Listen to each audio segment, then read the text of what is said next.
पीले दांत वाली बहू। रंजना कभी ब्रश नहीं करती थी। उसे कितनी बार उसके माँ बाप ने डांटा, लेकिन उसका कोई असर उस पर होता ही नहीं था, जिस कारण से उसके दांत पीले पीले हो जाते हैं। शादी के बाद अरे बहू, वैसे तो तुझ में कोई कमी नहीं है, पर तेरे दांत इतने पीले कैसे हैं बेटा? कैसे मतलब? कोई सर्जरी थोड़ी ना कराइए। वो तो क्या नाम, मैं ब्रश नहीं करती थी तो पीले हो गए। अब क्या करूं? आप कहें तो लाल करवा लूं या फिर काले? यार ये क्या है, क्यों माँ से लड़ रही हो? लड़ रही हूँ? अरे मैं लड़ रही हूँ या ये बोल रही है कि दांत पीले हैं, पीले। अरे तपस्या थोड़ी ना की है इन्हें पीले करने के लिए। बकायदा ब्रश नहीं किया है 20 साल तक, तब जाकर। छी, कैसी बात कर रही हो? ये उस वक्त तो पीले नहीं थे जब हम लोग तुम्हें देखने आए थे। अरे तब साफ करवा लिया होगा डेंटिस्ट के पास जाकर। अब देखो कैसे पीले पीले लग रहे हैं। रंजना सास की तरफ गुस्से से देखती है। फिर शुरू हो गई पीले पीले पीले। अरे पीले तो तब भी थे जब मेरे हाथ का रसगुल्ला उड़ा उड़ा कर खा रही थी और बोल रही थी, लड़की नहीं गुणों का खजाना दे रहे भाई साहब आप। खैर, अब वो लोग करते भी तो क्या करते, पीले दांत वाली बहू पल्ले पड़ी थी तो झेलना तो था ही। एक दिन कीर्तन में रंजना गाना गा रही थी। अरे कमला बहन, माँ का द्वार है, यहाँ तो सब शुद्ध होकर आते हैं, फिर अपनी बहू को ब्रश भी नहीं करवाती तुम। दूर से पीले पीले दांत भक्ति में बाधा उत्पन्न कर रहे हैं। अरे कोई 2 साल की बच्ची थोड़ी ना लेकर आई हूँ मैं बहू बनाकर। अच्छी खासी लड़की है, अरे कैसे करवाऊं ब्रश? ये तो उसे खुद करना चाहिए ना। अब माँ बाप तो इसके जैसे तैसे निपटा दिए, ये नहीं सोचा कि सास कैसे संभालेगी। सास बहू को लेकर घर आ जाती है, लेकिन सोच लेती है कि अब इसे लेकर कहीं नहीं जाएगी। अगले रोज बहू कहती है, अरे क्या हो गया, मंदिर नहीं जाना क्या? कीर्तन का वक्त हो रहा है। मेरी मधुर वाणी से कान्हा जी जागते हैं और सोते हैं। आप तो जानती है ना उनकी भक्ति में कितना मन लगता है मेरा। वो क्या है ना, तबीयत ठीक नहीं लग रही है मेरी, आराम करूंगी मैं। तबीयत ठीक नहीं लग रही? अभी तो मिथुन के गाने पर नाच रही थी आप, और अब बोल रही है कि तबीयत ठीक नहीं लग रही। अरे भक्ति में मन लगा लो सासू माँ, ऊपर जाना है, क्या मुंह दिखाओगी आप? हाँ? सास को बहू की बात पर गुस्सा आ जाता है।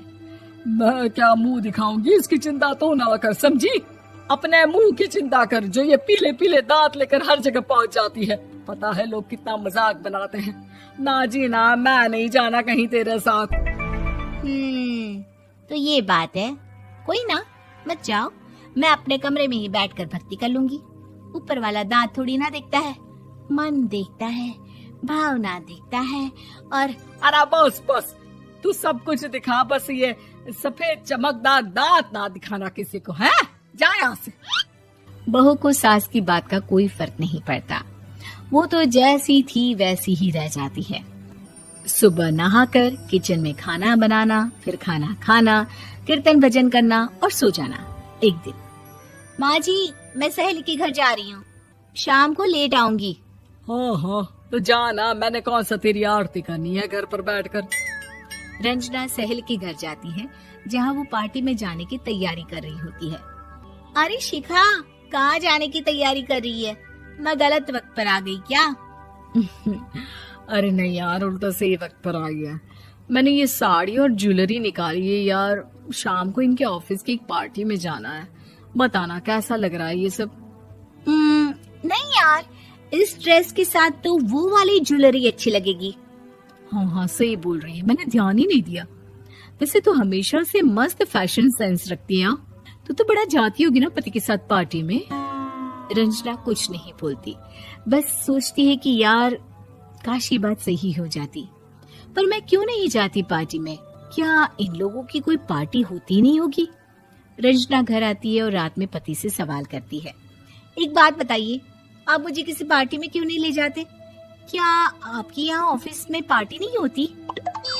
पति बेचारा क्या कहता कि दांत पीले हैं तुम्हारे इसलिए। अरे कोई पार्टी होती नहीं हम लोगों के ऑफिस में, तो कहाँ से लेकर जाऊं?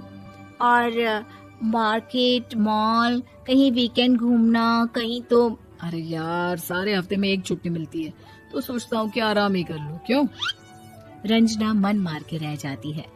पहले कभी सास के साथ मंदिर जाया करती थी, लेकिन वो भी सास ने ले जाना बंद कर दिया। घर बैठी बैठी रंजना बोर हो जाती है। तभी उसे आइडिया आता है और वो मायके जाने का सोचती है। सासू माँ, 2 दिनों के लिए मम्मी के घर जा रही हूँ। अच्छा अच्छा ठीक है, आराम से जा। और हाँ, माँ से कुछ अच्छी आदत सीख कर आना कि कैसे शरीर के हर भाग की तरह दांतों की सफाई भी जरूरी होती है, समझी? शुरू हो गई ना आप। वो लोग आपकी तरह नहीं है कि छोटी छोटी बात का बतंगड़ बना दे। उन लोगों के लिए मैं मायने रखती हूँ, ना कि मेरे पीले पीले दांत। रंजना माँ को बिना बताए उन लोगों को सरप्राइज देती है, लेकिन जैसे ही वो दरवाजे पर पहुंचती है, अंदर देखती है कि घर वाले कहीं जा रहे होते हैं। अब माँ, काश रंजना दीदी के दांतों वाली प्रॉब्लम नहीं होती, तो वो भी हम लोगों के साथ चलती ना बुआ जी की बेटी की शादी में। हाँ बेटा, लेकिन अब उसे कौन समझाए कि उसको उसके पीले दांत नहीं दिखते, लेकिन उसके आसपास के लोगों को कितना एम्बैरेसिंग फील कराते हैं। मुझे तो कितनी बार उसके स्कूल की टीचर ने शिकायत की कि उसके साथ कोई लड़की बैठना भी नहीं चाहती, और ना ही कॉलेज में कोई उससे बात करना चाहता था। लेकिन पता नहीं क्यों उसे ये बात समझ में ही नहीं आती। कोई कमी नहीं है उस लड़की में, बस यही कि दांत पीले हैं। वो तो भला हो जीजा जी और उनकी माँ का, जो दीदी को जैसी है वैसे ही रखा हुआ है। रंजना को अपने घर वालों की बात सुनकर बहुत दुख होता है। वो सोचती है कि वो क्या करे, लेकिन फिर वो सीधा डेंटिस्ट के पास जाती है, अपने दांत चमकाती है और कसम खाती है कि वो रोज ब्रश करेगी। अरे क्या हो गया? तुम तो 2 दिनों के लिए गई थी ना। पर कोई ना, अच्छा है, चलो आ गई तो। रंजना सास के सामने आकर खड़ी हो जाती है और पूरी स्माइल करती है, उसके चमकदार दांतों को दिखाती हुई। हैं? चले मंदिर? माँ, मुझे माफ कर दीजिए, मैंने आप लोगों को बहुत एम्बैरेसिंग फील करवाया। मैं आज से रोज ब्रश करूंगी। Please like and subscribe my channel. Thank you for watching. Next video coming soon.